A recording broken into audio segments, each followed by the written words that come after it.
Well, hello, Stampers. It's the Pampered Stamper. My name is Jackie Vander Sarboot, and I'm a Stampin' Up! Demonstrator in both Canada and the Netherlands.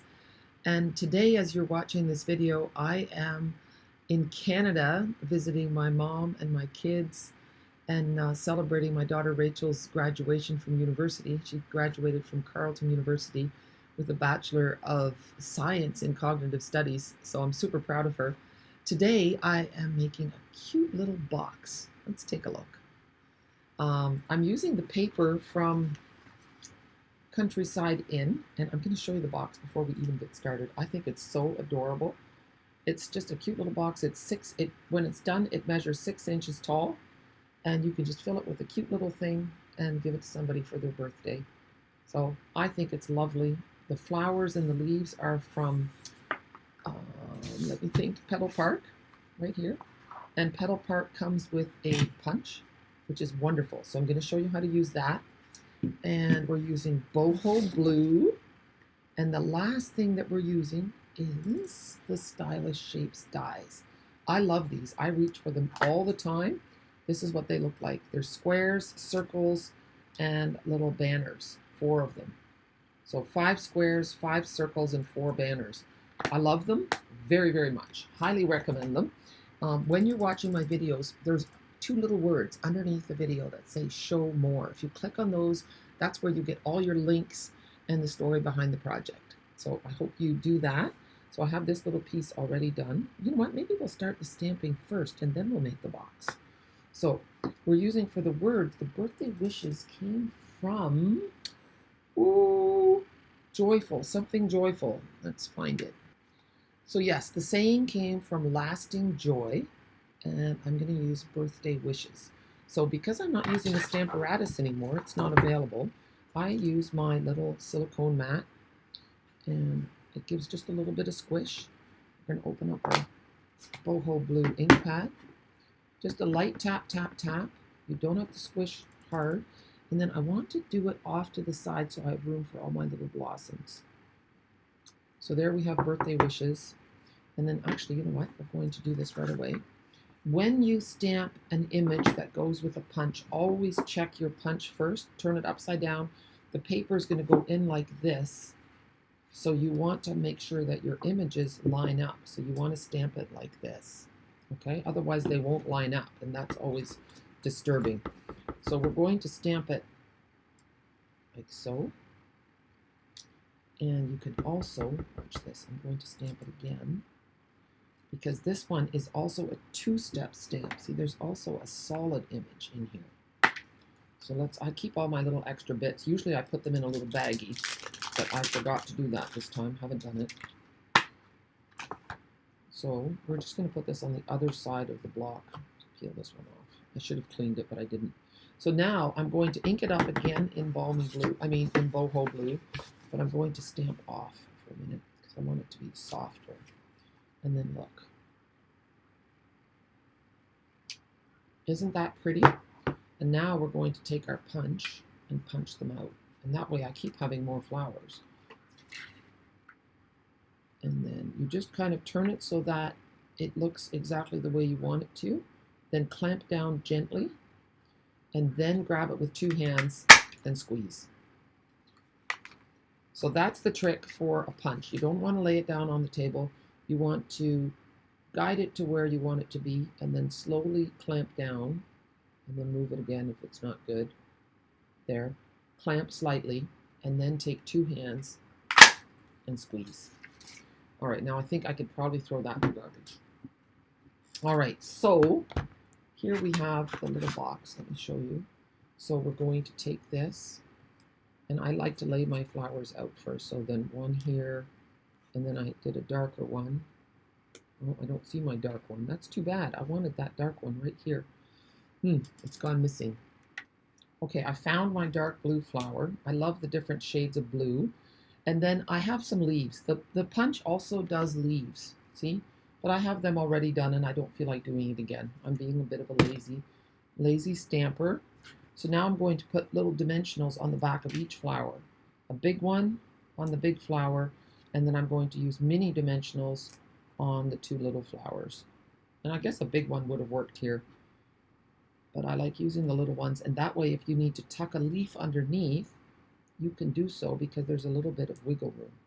So just remove all the backings. They don't stick if you don't do that. And I have grown to love making 3D things. It's nice to make something besides a card, and it's also really nice to make a matching present that goes with a card. It's just, we love things that coordinate, don't we? So now the little flower is going to go at the bottom. And then for the leaves, now I need to decide, do I want these leaves? And then do I want to do them in 2 different shades? That's kind of cute. Or do I want the stripy ones? I like those too, but you know what? I think we're going to go with the solid ones. And I could use a glue dot. And then, of course, the other thing you want to think of, do you want the pointy side or the round side? There is a slight difference. I'm going to do the pointy side sticking out, and the round side is going to go underneath.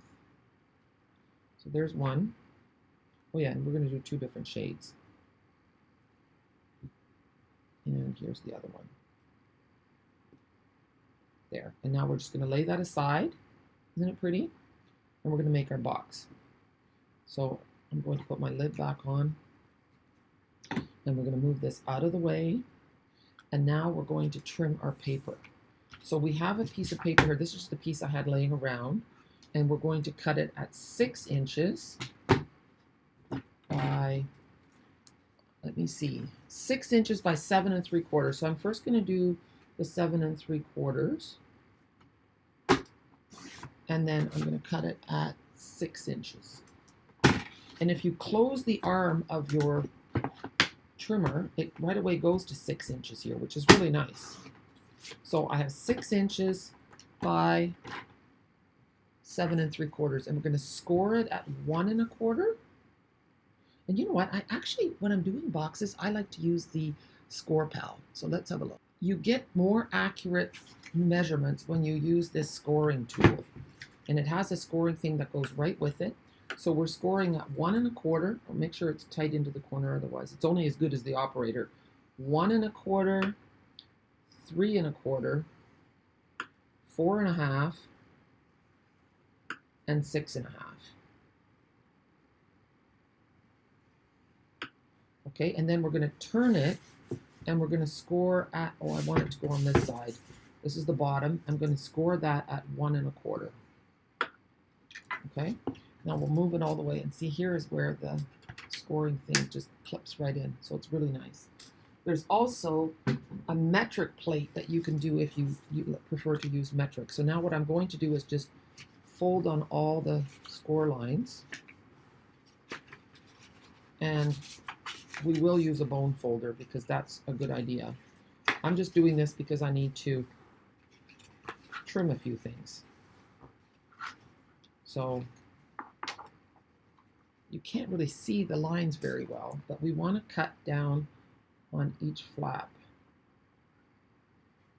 And when I make a box of any kind, I like to first do it with some old paper, just in case I screw up. And that way I have a template, I have a visual for myself, because I know that I have to cut a piece of this away. So I have a piece right here that I used, and this is the good side, so I'm going to turn it this way. I have to cut this piece out. Okay, so this piece is going to go away. And then we want to cut these ones at a bit of an angle so that they fold better, like so. There, and this one on an angle, like so. There we go. Oh. Pull them out. See, so now I'll lay it flat so that you can see what it looks like. See? Get rid of all my mess. How's that? And now we're going to find the bone folder, and we're going to give them a nice crisp fold. So, like so.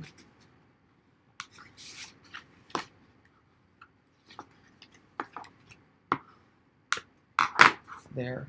And honestly, boxes are not my strong suit at all, and I'm never sure if I should do the sides first and then do all the bottom, and I think I will.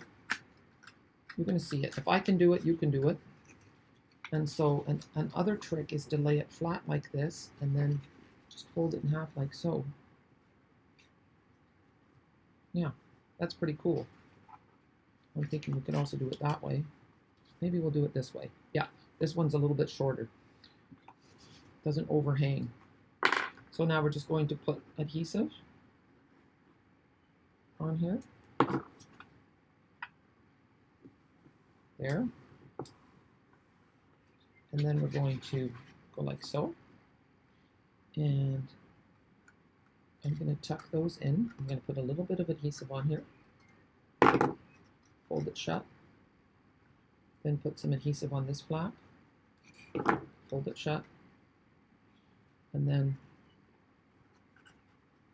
here, a little bit of adhesive on this flap.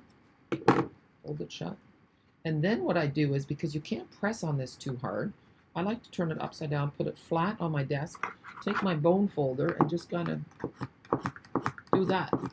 How cool is that? Give it a little nip, like so. And then we're going to take, and you could like fold and score, but it's not necessary. Paper does it all on its own. So now I just take a relatively inexpensive hole punch. You can always find these at thrift stores too. I forgot about that, and I ordered mine from like the Dutch Amazon. It's called bol.com. And then I saw one at the thrift store a week later. I thought, oh, Jackie, why? There. And you could, if you're really particular, you could measure this. I'm just eyeballing it. There.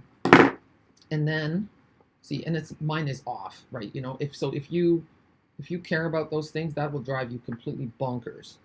But I figure by the time I put my ribbon through, I'm going to poke it through, pull. The ribbon covers it.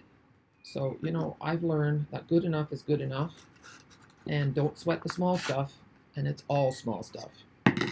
And that's not quite true, but I read a book about that, and it was very liberating.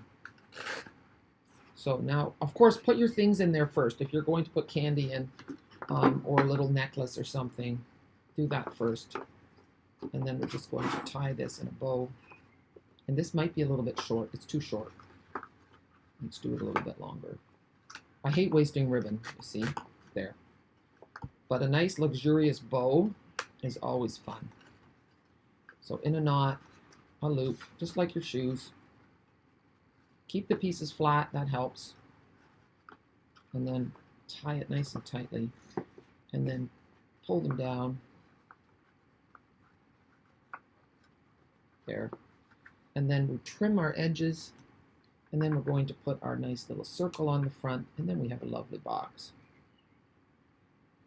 And I play with the bow a little bit later, and I just work it till it goes. And if I'm not happy, I'll just untie it. This is looking really ugly right now. This one looks a lot better. So we'll just pretend I did that. And then now we're going to take that circle that I made. I put it aside. Oh, here it is. Good, good, good. And we're just going to pop that up. It's nicer when you pop it up. And then you have a lovely gift. And you know what? As I'm videoing this, it's actually my birthday. So how special is that? I am doing a birthday fundraiser for the whole month of June. I am donating all my proceeds to mental health. Creativity is super important for mental health. And so if you order from me, all my proceeds, all my profits are going to the Mental Health Association of Chatham-Kent. And if you can't order through me, because if you're in a different market, you could sponsor a kit. So message me. You can just send money with PayPal, and I will purchase a kit on your behalf. And I'm just going to move that over a little bit. There. How pretty is that? And I think maybe, did I use a bigger circle? No. No. Okay. Oh, sorry. I'm off screen. I'm telling you, Jackie, pay attention.